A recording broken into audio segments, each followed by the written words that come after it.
یکی از راهایی که میتونه صورت شما رو شاداب و با تراوت نگه داره و شما رو سرحال کنه استفاده از ماسک صورته. حالا اگه این ماسک سفید کننده و روشن کننده پوست هم باشه چه بهتر. هر کسی دوست داره پوست شفاف و روشنی داشته باشه. آلودگی و استرس پوست رو تیره و کدر میکنه. توی رسانه‌ها محصولات زیادی به عنوان سفید کننده صورت به شما معرفی میشه.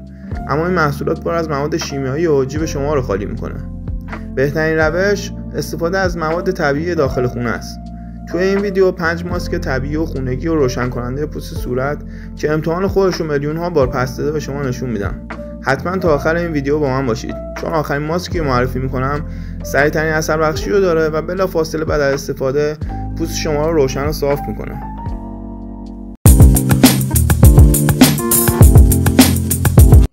ماسک موز و عسل. موز بهترین ماسک صورت خونگی برای پوست‌های چربه. این میوه به لایه‌برداری پوست کمک میکنه و منافذ رو باز میکنه و سلول‌های مرده پوست رو از بین میبره. ترکیب این ماده با عسل که ضد میکروب قویه یه ماسک روشن کننده صورت میسازه. عسل با خاصیت ضد میکروبی که داره محتویات جوش، آکنه و دونه‌های سیاه رو تخلیه میکنه و به اصطلاح خشک میکنه. ابتدا صورت خود را با یک شوینده مناسب بشویید و خشک کنید. سپس یک موز را له کنید. یک قاشق غذاخوری عسل به اون اضافه کنید. ترکیب رو روی صورت و گردن بمالید و اجازه بدید مواد روی پوستتون کاملا خشک بشه. سپس با آب ولرم رو به سرد بشویید.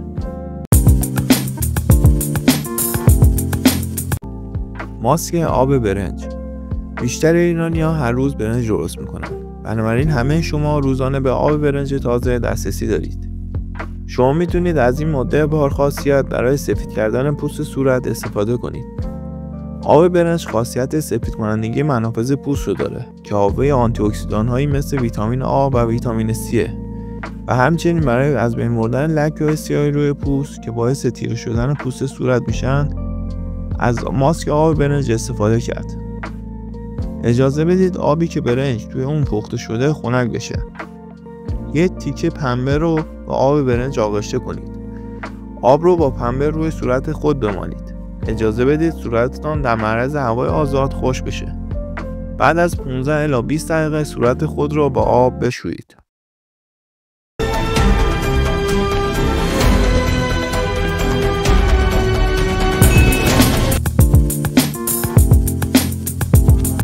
ماسک زردچوبه و لیمو. زردچوبه پوست رو روشن و شفاف میکنه.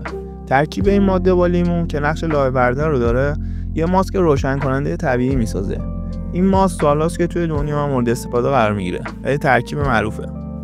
ابتدا صورت خود را با یک شوینده مناسب بشویید و خشک کنید. یک قاشق غذاخوری زردچوبه رو با چند قطره آب لیمو تازه مخلوط کنید تا به صورت خمیری شکل در بیاد. مخلوط خمیری رو روی صورت خود بمالید و اجازه بدید ترکیب خشک بشه.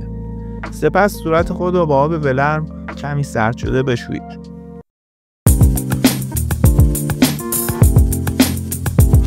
ماسک ماست و عسل.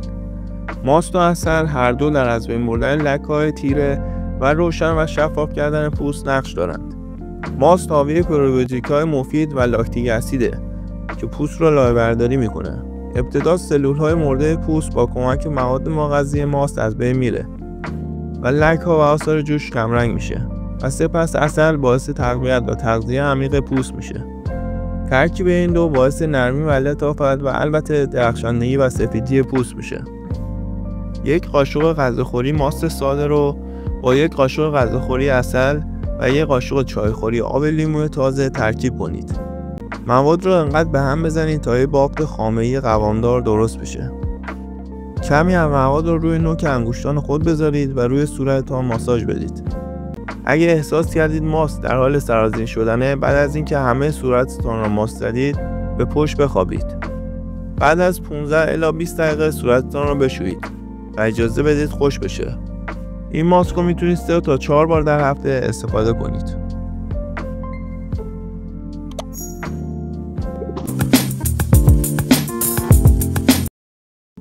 گلاب و آرد نخودچی.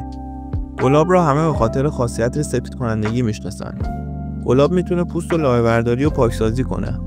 آرد نخودچی هم نقش تقویت کننده پوست رو بازی میکنه که میتونه باعث کلاژن سازی سلول‌های پوست و رفع چین و چروک صورت بشه.